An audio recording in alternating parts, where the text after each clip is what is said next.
Berdasarkan pertemuan ini, saudara, saya mau sampaikan ini kepada monyet yang sudah mendirikan ormas monyet dengan laskar monyet yang didukung oleh sejumlah jenderal-jenderal monyet, saudara. Ada oknum-oknum jenderal-jenderal monyet yang mendukung ormas monyet ini, saudara. Saya mau sampaikan kepada mereka, sudahlah, capek kita. Kalian setiap hari menghina, memfitnah, capek. Kita perang aja deh. Saya siap untuk kobarkan perang melawan mereka dengan backingnya, sudah. Takbir! Umat Islam semua saya tanya, siap perang lawan gerombolan monyet? Kurang ajar, selama ini mereka caci maki Habaib, mereka fitnah Habib Utsman bin Yahya Mufti Betawi. Mereka hina Habib Ali bin Abdurrahman Habsyi, pendiri Islamic Center Indonesia Kuitang, saudara. Bahkan mereka hina imam, yaitu Ahmad bin Isa Al-Muhajir. Mereka hina Imam Ubaidillah. Mereka hina Imam Al-Haddad, saudara. Sampai kapan akan kita biarkan? Dan ini sudah dilaporkan ke Mabes Polri, tapi Kapolri tidak memproses. Begitu saya sampaikan, ini enggak boleh dibiarkan. Selesai Ramadan ini, kita akan konsolidasi, saudara. Kalau negara tidak bisa menyelesaikan urusan ini, saya akan beri komando kepada umat Islam. Ayo kita selesaikan dengan cara kita. Takbir! Siap berjihad, siap habisi gerombolan monyet PKI. Takbir! Tahun 65, saudara, banyak ulama kita dibunuh, pesantren dibakar. Saudara, siapa yang melakukan? PKI! Jadi selama ini nggak ada, saudara, yang ganggu habaib, ganggu ulama, ganggu pengajian. Selama ini hanya PKI. Jadi kalau ada yang mau ganggu habaib, ganggu kiai, ganggu pesantren, ganggu majelis taklim, berarti kalau begitu biarkan atau lawan? Biarkan atau lawan? Takbir! Orang-orang itu kan tolol. Ya sudah, mau diapain? Kita sama orang tolol itu kan ya bicaranya nggak bisa seperti anak-anak. Makanya saya bolak-balik bilang kepada pemerintah, tangkap itu Habib Rizik, selesai. Bolak-balik ya dia lagi. Nabi Muhammad mengatakan, man kafara akhahu musliman bahwa kafirun. Barang siapa mengkafirkan sesama saudaranya yang beragama Islam, dia sendiri yang kafir. Ingatkan, aparat pemerintah sangat menentukan.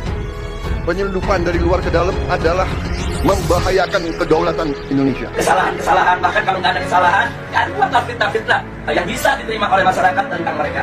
Dan ini akan mereka lakukan terus. Jadi, ini selalu yang diharapkan oleh bangsa-bangsa asing. Kekuatan-kekuatan asing yang tidak suka Indonesia kuat. saya tahu hari ini ceramah saya lagi didengerin, di BIN didengerin, di Mabes Polri didengerin, lu dengerin. Gua nggak takut. Betul, saya minta kepada TNI dan Polri, berhentilah, jangan jadi dongos asing dan asing. Kita ingin sampaikan kepada pemerintah 8 poin yang luar biasa. Harap poin-poin itu segera diperhatikan. Jangan sampai nanti terjadi revolusi rakyat.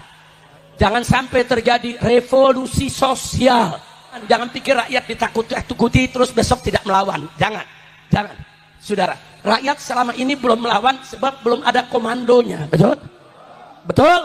Saya mau tanya, kalau di komandoan revolusi siap tidak? Siap tidak? Bu, kalau anak ibu pemuda mau berangkat berjuang, minta izin sama ibu, jawab aja, Bu, sono pergi, lu jangan pulang lagi. Kok begitu, Beb? Maksudnya biar mati sahib. Menganggap hanya kelompoknya yang paling benar, yang tadi saya sampaikan, merasa kelompoknya yang paling beriman, yang paling bertakwa, sehingga menyalahkan orang per orang, kelompok maupun organisasi-organisasi lainnya. Dilatar belakangi dengan emosi dan perasaan, bahkan pendapat dirinya sendiri. Seakan-akan paling bertakwa, paling beriman, yang paling benar. Ini kalau tidak kita waspadai, ini justru akan membahayakan. Persatuan dan kesatuan bangsa kita diuji pada saat menghadapi ancaman internal. Ancaman internal banyak saat ini. Kita buka YouTube, buka media, dan sebagainya. Banyak cerita-cerita mendiskreditkan pemerintah, kelompok, orang per orang, dan mengkultuskan salah satu kaum.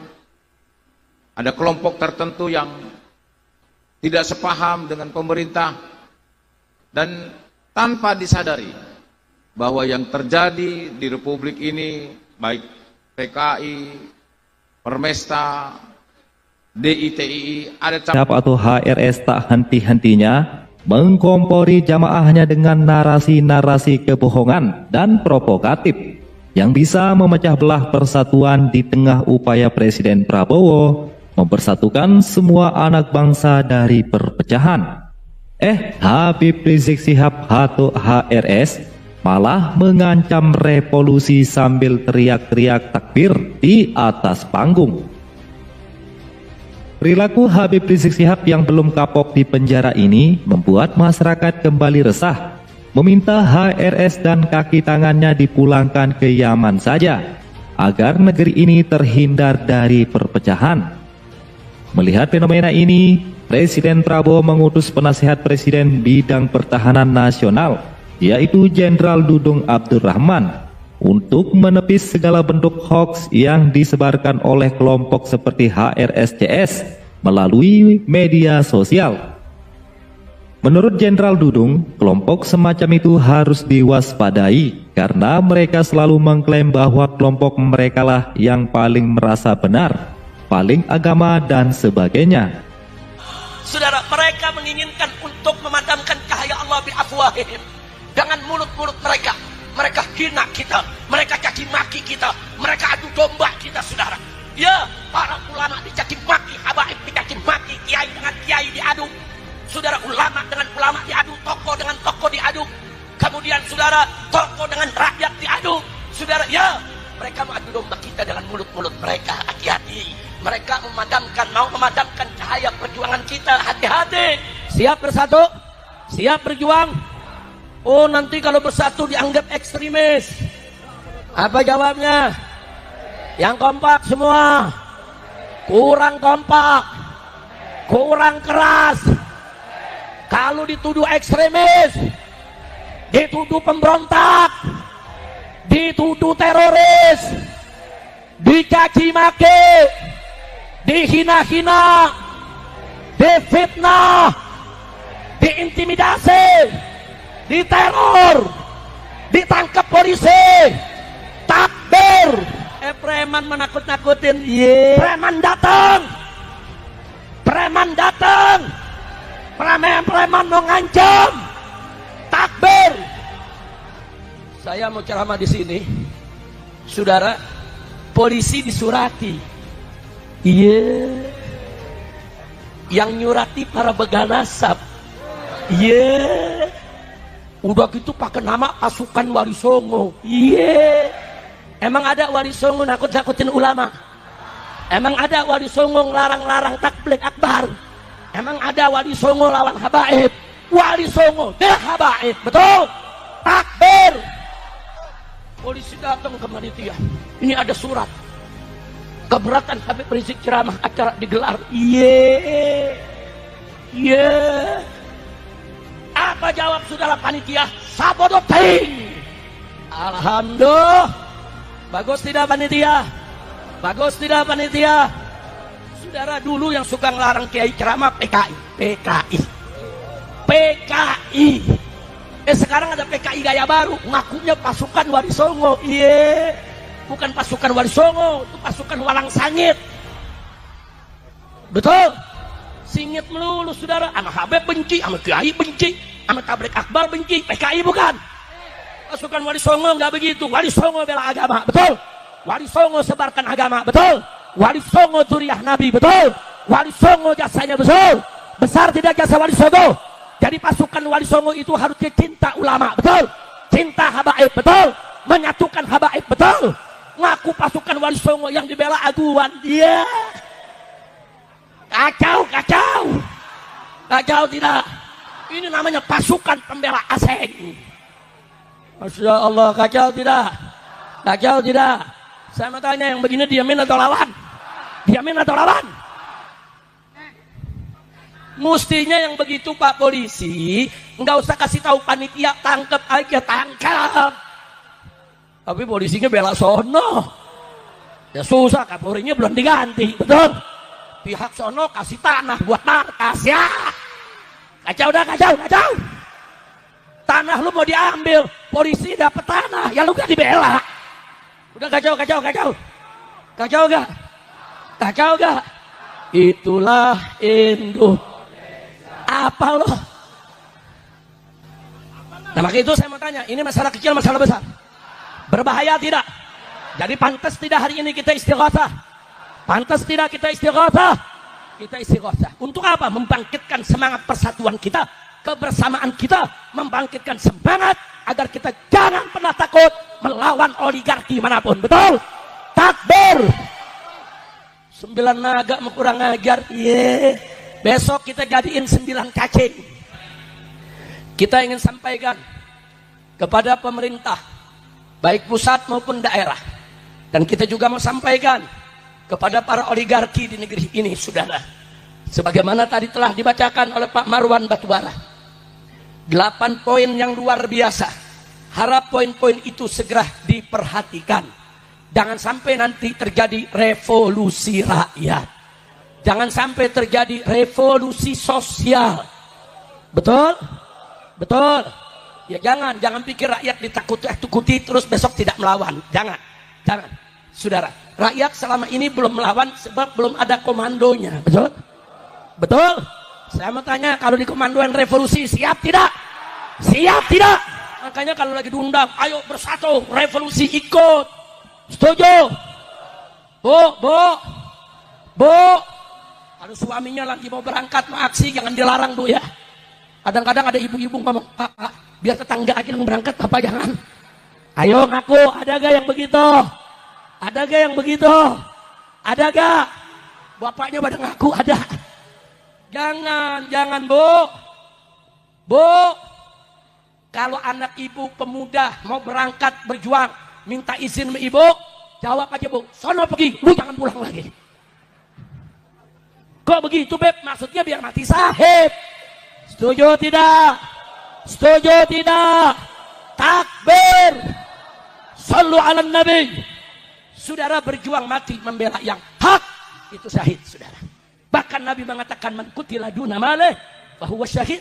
Barang siapa yang mati karena mempertahankan, membela harta bendanya, dia mati syahid saudara. Makanya kalau ada preman, ada siapa mau datang kemari intimidasi teror, lawan. Siap tidak? Siap tidak? Hajar kejar saudara. Preman macam-macam sama masyarakat Paku Haji saudara. Telanjangi arak keliling kampung. Tulis Jongos Aseng. Setuju tidak? Maka itu saya minta kepada TNI dan Polri, berhentilah, jangan jadi jongos asing dan asing. TNI dan Polri berpihaklah kepada rakyat, belalah rakyat. TNI dari rakyat, oleh rakyat, untuk rakyat, harus menunggal dengan rakyat. Betul? Takbir. Saya tahu hari ini ceramah saya lagi didengerin, di BIN didengerin, di Mabes Polri didengerin, lu dengerin. Gua nggak takut, betul? Lu dengerin, kita mau bela umat, kita mau bela rakyat. Saudara, ini menyangkut kedaulatan negara, saudara. Betul? Pantai ditutup, kemudian kerjaan nelayan terganggu, saudara. Buat tanahnya mau dirampas, kurang ajar tidak? Sama itu sekali lagi sebelum saya akhiri, semua siap bersatu. Bahwa penyebaran agama di Indonesia dan dimanapun, penyebaran itu bisa masif, bisa menyebar dengan begitu cepat. Itu bukan dilakukan oleh orang pintar, orang kaya, dan orang berkuasa. Penyebaran agama itu dilakukan secara masif, diterima di masyarakat karena disebarkan atau diberikan oleh orang-orang yang baik. Pada intinya kita mengikuti jejak Rasulullah karena akhlaknya. Di dalam Islam itu ada 3, ada syariat, ada akidah, dan ada akhlak. Yang kita ikuti dan isinya dari Al-Quran itu adalah akhlak Rasulullah sebetulnya. Rasulullah itu akhlaknya menggambarkan tentang kebaikan. Nah, oleh karenanya anak-anakku sekalian, sekecil apapun kebaikan yang kita lakukan, ini akan menjadi riak kebaikan yang tidak pernah berujung. Tetapi sekecil apapun kejelekan yang kita lakukan, ini akan menjadi warisan kejelekan berikutnya. Selanjutnya kita lihat jaringan internet yang sangat terbuka, banyak juga yang diikuti, kemudian banyak juga berita-berita bohong atau hoax melalui platform media yang sering kita buka. Kalau kita buka YouTube, buka internet, buka media sosial, ini selalu menyampaikan berita-berita yang negatif, ya positif, tetapi lebih cenderung kepada hal-hal yang negatif. Hal ini berbahaya apabila kita tidak diimbangi dengan budaya yang memadai. Bangsa kita bangsa yang cinta damai, bangsa kita yang mengedepankan gotong royong, menghargai sesama, dan sebagainya. Nah, kemudian tantangan-tantangan ke depan, kalau kita tidak diikuti dengan literasi budaya yang memadai, dalam rangka menuju Indonesia emas, suatu era di mana kebohongan secara terus-menerus, kalau kita dengarkan ini akan menjadi suatu kebenaran. Apabila ini pun diikuti, dilatar belakangi dengan emosi dan perasaan, bahkan pendapat dirinya sendiri, seakan-akan paling bertakwa, paling beriman, yang paling benar. Ini kalau tidak kita waspadai, ini justru akan membahayakan. Saat ini muncul budaya-budaya baru yang tumbuh dan berkembang dengan mengkultuskan individu atau kelompok-kelompok tertentu, menganggap hanya kelompoknya yang paling benar, yang tadi saya sampaikan, merasa kelompoknya yang paling beriman, yang paling bertakwa, sehingga menyalahkan orang per orang, kelompok maupun organisasi-organisasi lainnya. Perlu diketahui oleh anak-anakku sekalian bahwa indeks kerentanan hasil survei dari statistik bahwa indeks kerentanan tahun 2022 Indonesia memiliki atau punya indikasi konflik sekitar di ranking 100 dari 179. Jadi tingkat kerentanan ini cukup mengkhawatirkan apabila kalau tidak kita kemas dengan baik. Dan pada akhirnya mudah sekali kita terjadi konflik-konflik seperti konflik SARA, ya. Pluralisme di Indonesia ini sangat beraneka ragam, suku, agama, maupun golongan, sehingga mudah sekali untuk diadu domba. Kita pernah mengalami G30 PKI, Permesta, DITII, kemudian kasus di Kalimantan, Ambon, Papua, dan sebagainya. Ini pasti ada pihak-pihak yang memaksa dan mengkondisikan sehingga terjadinya konflik komunalistik yang terjadi di negara kita. Kemudian kita lihat juga konflik internasional yang saat ini antara Rusia dengan Ukraina, kemudian Iran dengan Israel. Tentunya dampak konflik ini juga bisa secara langsung, terutama masalah ekonomi yang pasti akan cepat berdampak kepada bangsa kita. Belum lagi konflik-konflik di beberapa negara, sehingga dampak konflik seperti ini terjadi. Seperti di Yaman, Iran, Irak, Libya, Lebanon, Afghanistan, Syria, ini terjadi konflik di mana-mana. Ya. Kenapa ini terjadi konflik? Hanya dibedakan oleh dua aliran, Syiah dan Sunni. Tetapi ini kenapa bisa terjadi? Bayangkan di Timur Tengah hanya dibedakan dengan dua aliran Sunni dan Syiah, yang pada akhirnya terjadi konflik komunalistik.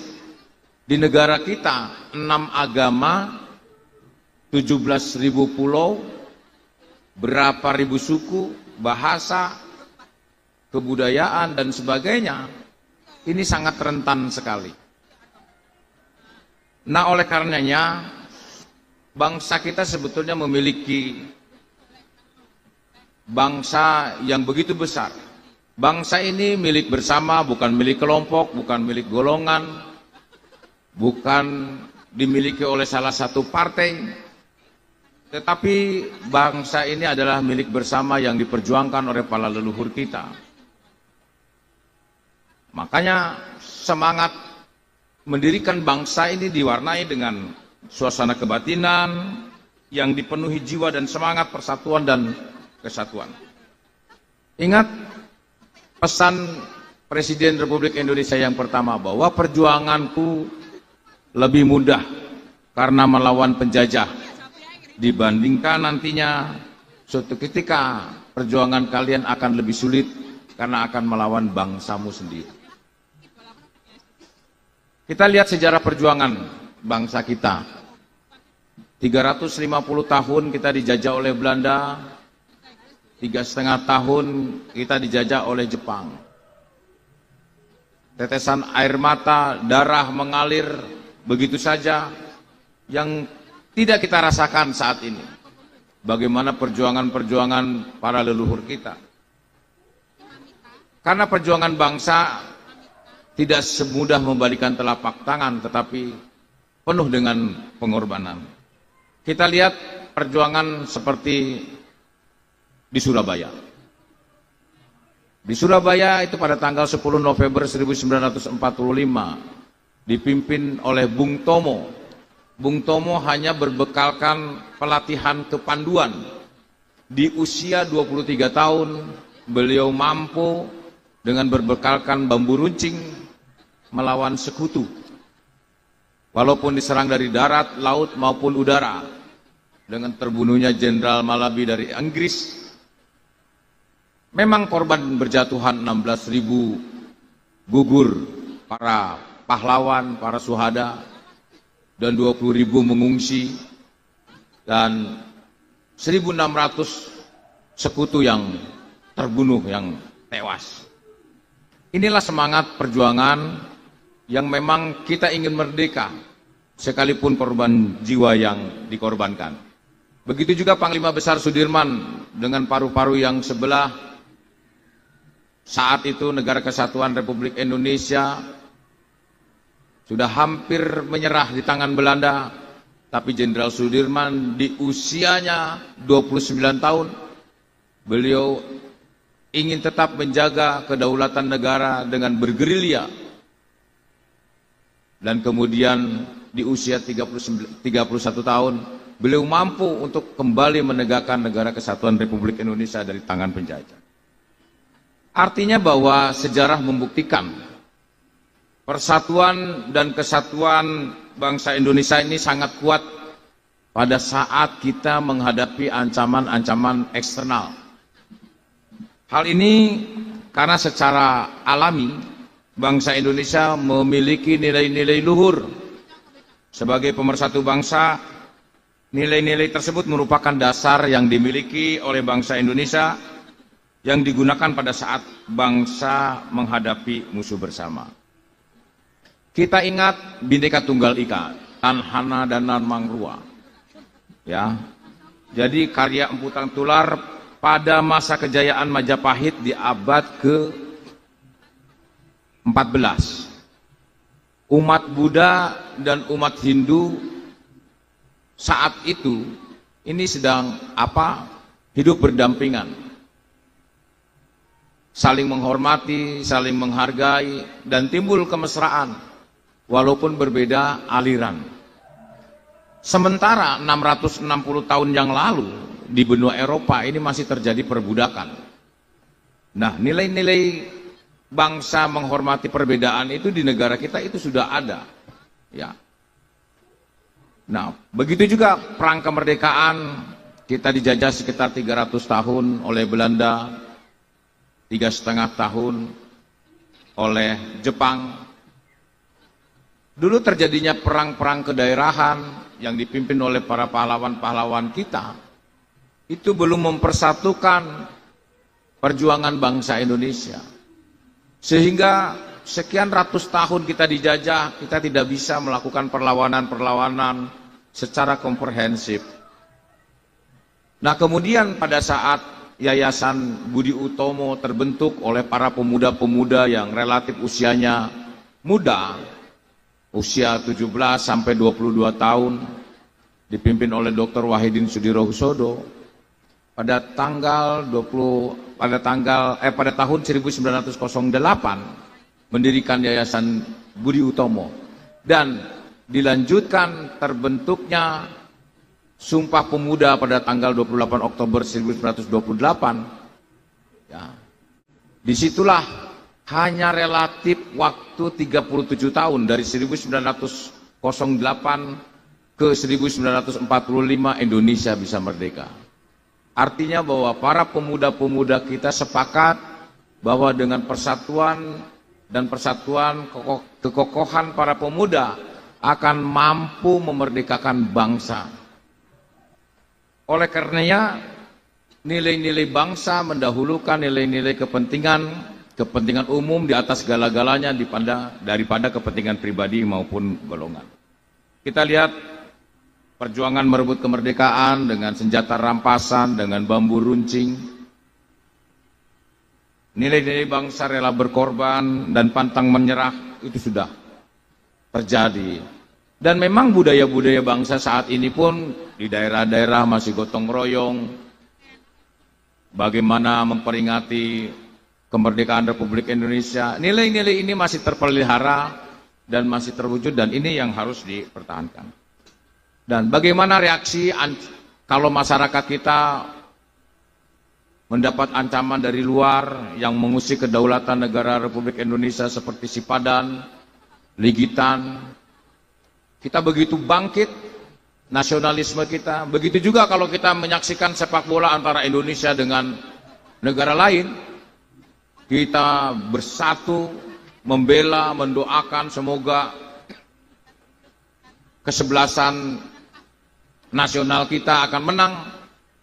Bagaimana juga rasanya kalau kesebelasan kita kemasukan gol. Itu tumbuh, dan itu hal-hal tersebut, nilai-nilai itu masih ada dalam tubuh kita.